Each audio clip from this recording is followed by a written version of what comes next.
Greetings, everyone. This is Rock and Roll Spot coming at you with the weekly comic roundup. We've made it through this week's Marvel books, so now it's time to move on to the other publishers that we generally cover. Starting these off, we've got House of Slaughter number 28. Continuing the Azure story. Where we left off, the Blue Mask was investigating, looking into various conspiracies concerning the house. And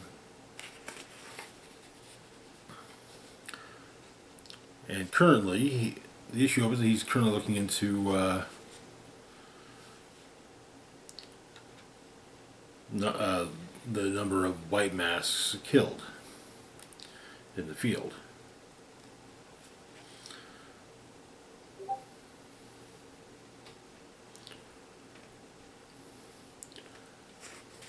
But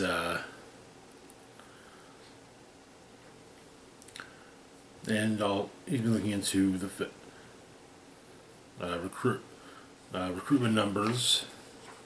After all, recruiting someone does not necessarily mean they're going to end up being a member of the order.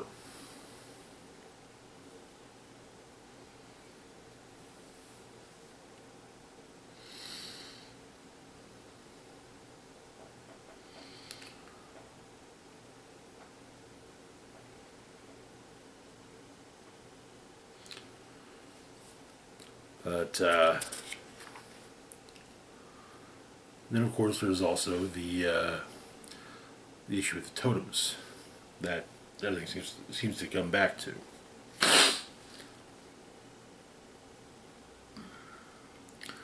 Also, where the funding comes from for the house, well, or at least for the house, if not the order in general. The order has investments. It's said, however, that the order has investments in every industry on every continent. Profits are just one means of securing power. But over what?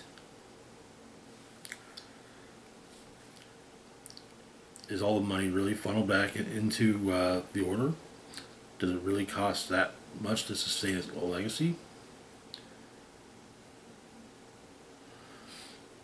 And a member of the order named Buck is the only one who knows the true size of the house. White masks fill the halls, but azure masks are spread across the planet. Are most of them even aware that there's a physical house?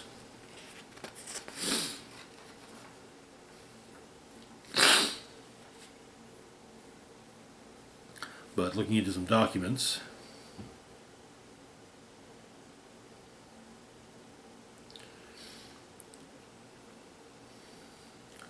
it's a ledger which appeared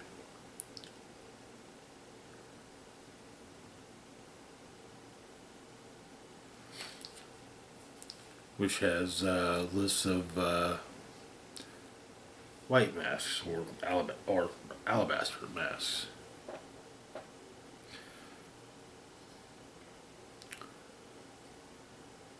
You say that lineage recruits aren't uncommon in the Azures, but the woman is wearing an alabaster mask. Even if she could pass the title down, everyone in New York disappeared. No one knows what happened. Well, someone might know, and someone might not be telling.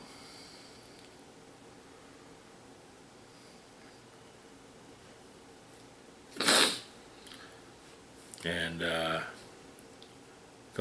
he has his computer read the ledger and see if the rate of death matches the current decline in the house. Something killed all those hunters in New York. Now something is targeting ones in Chicago.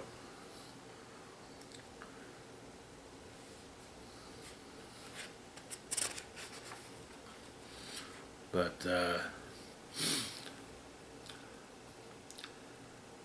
And Edwin and Bate are trading. Well, Edwin's watching, spotting Bate during his trading.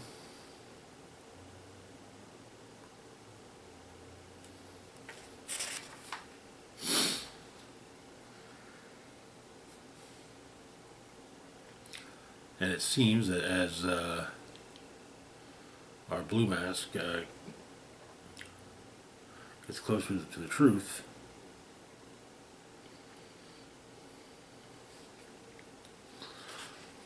he uncovers just more mysteries and more questions.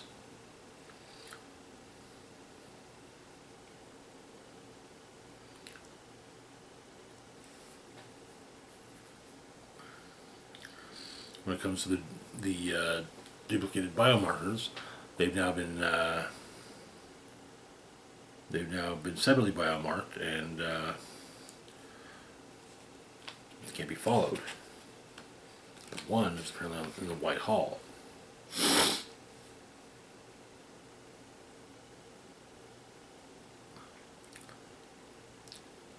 And it's discovered all the white masks in the hall are unconscious.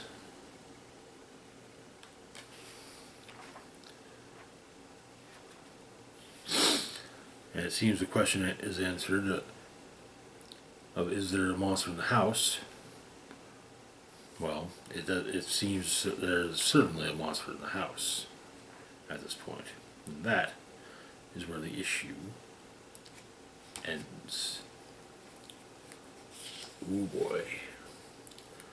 And to the question of is there a monster in the house, it could be said that the house itself is entirely populated by monsters, but, well, that's another discussion for another time.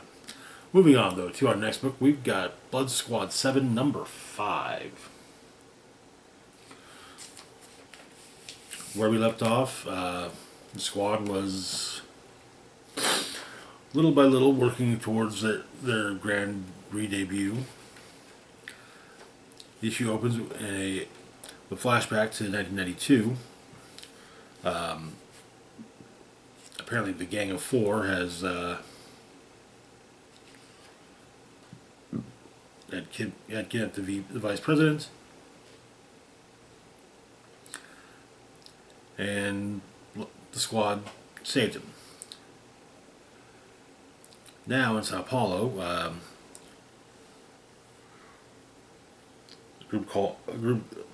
cyber terror group called the Ones and Zeros are attempting to black out the internet in the southern hemisphere, and Ripcord and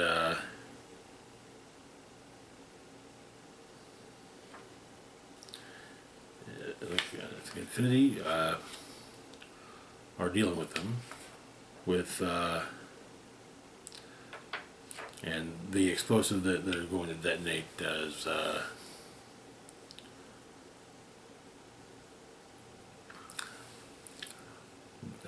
basically disarmed, and the squad returns.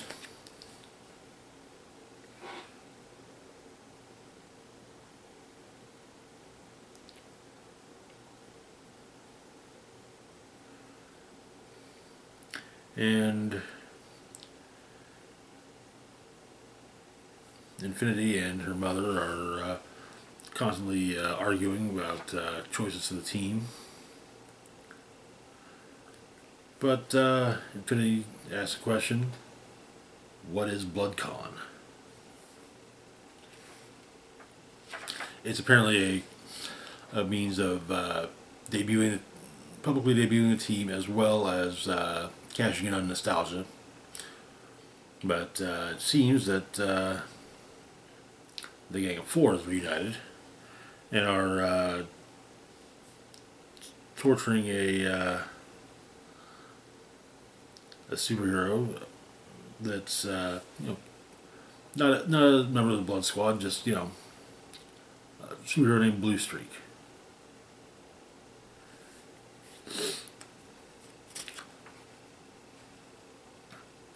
And so and they torture Blue Streak basically to death. It looks like one of them is supposed to be largely based off of the Rob Liefeld 90s creation Blood Wolf, but human. So one of them has sonic powers, is able to and is able to use it with a devastating amount of accuracy.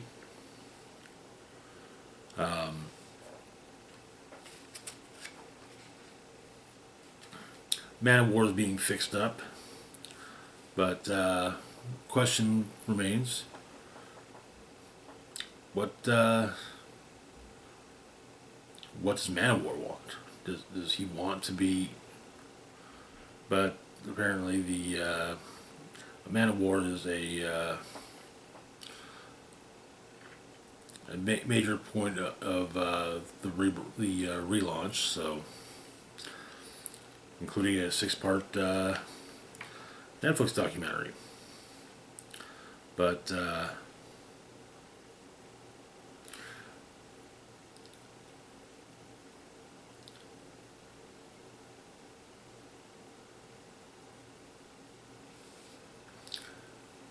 Maxon is self-medicating, and well, seems that one of the others, one of the older members of the team, I believe Infinity's mom, doesn't think he should be on the team, and is, potentially speaking, a problem for the team, which she is there to deal with. And that is where the issue ends. Okay.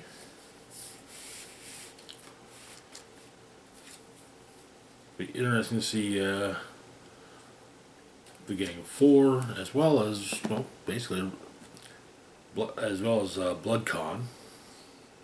But anyways, that brings us to our last book for the moment. We've got Witchblade number 6. So where we left off, Sarah was investigating, returning to the investigation of her father's murder, and had found his former partner, who's supposed to have been dead for a goodly chunk of time. Well, Ian found him. So the issue opens at Kenneth Stronghold's stronghold, the Iron Spire. Apparently, he has 3 eldritch relics, which are nearly his. And one of his relics is apparently a painting of his wife screaming. But at Sarah's apartment,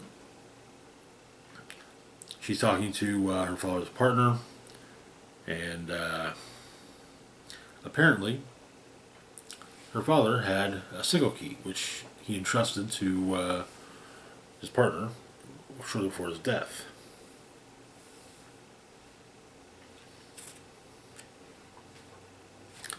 But Ian and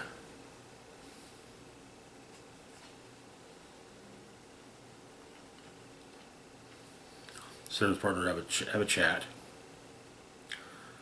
Then the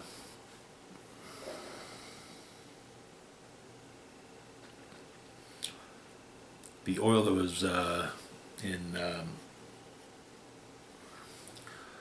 the partner's house, Sarah's father's partner, it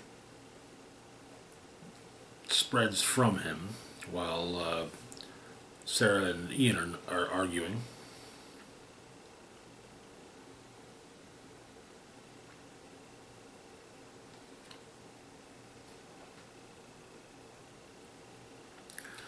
And Sarah wants to know who it is that Ian's serving. He claims he's not serving it, he's no one's dog. And he tells her what he wants.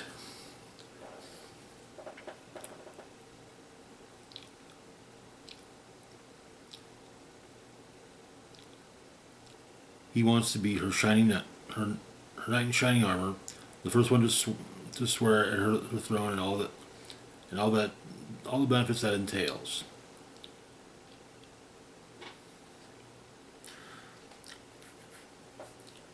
He wants to be her general in the war against the darkness.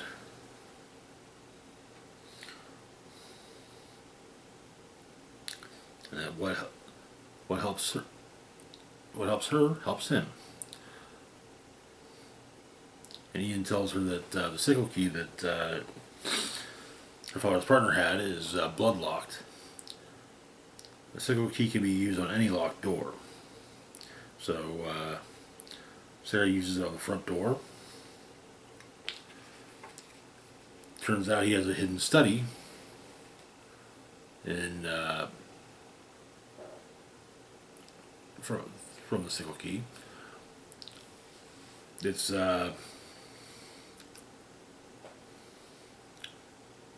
his files, weapons, leads, clues, witnesses, every missing case, everything is there. The first two dirty cops that who got him killed, whose lives Sarah's ruined, but the third man, the man who got away, worked for someone called Kenneth Irons, and he isn't human. But the oil that's spewing forth from Pisano, Sarah's father's partner, explodes from him.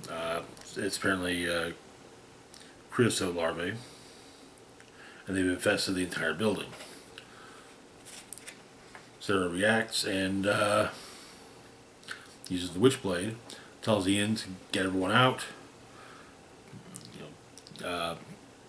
break down doors, drag people out of bed. She doesn't care. Just get them out. And she realizes that that Vinter, the child trafficker, was a creosote, and what happened when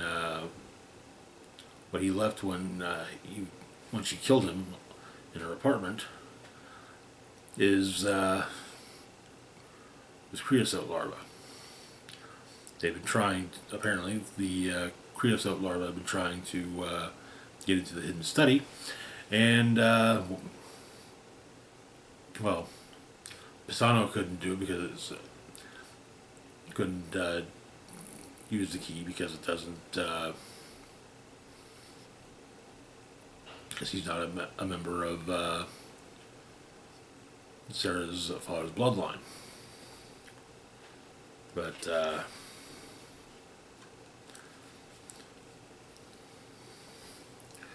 Ian and Sarah managed to get everyone out of the building, but it does burn up.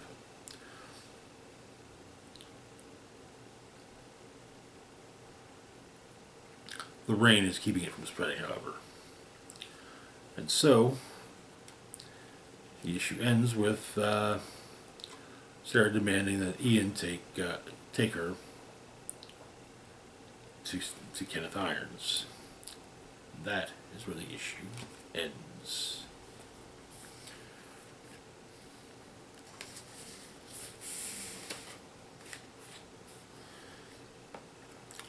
Good issue. Good issue. Anyways, that's going to do it for now. As always, feel free to like, share, and subscribe.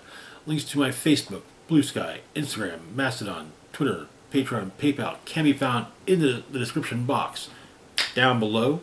This is Rock and Roll Spock signing off saying, live long and rock hard.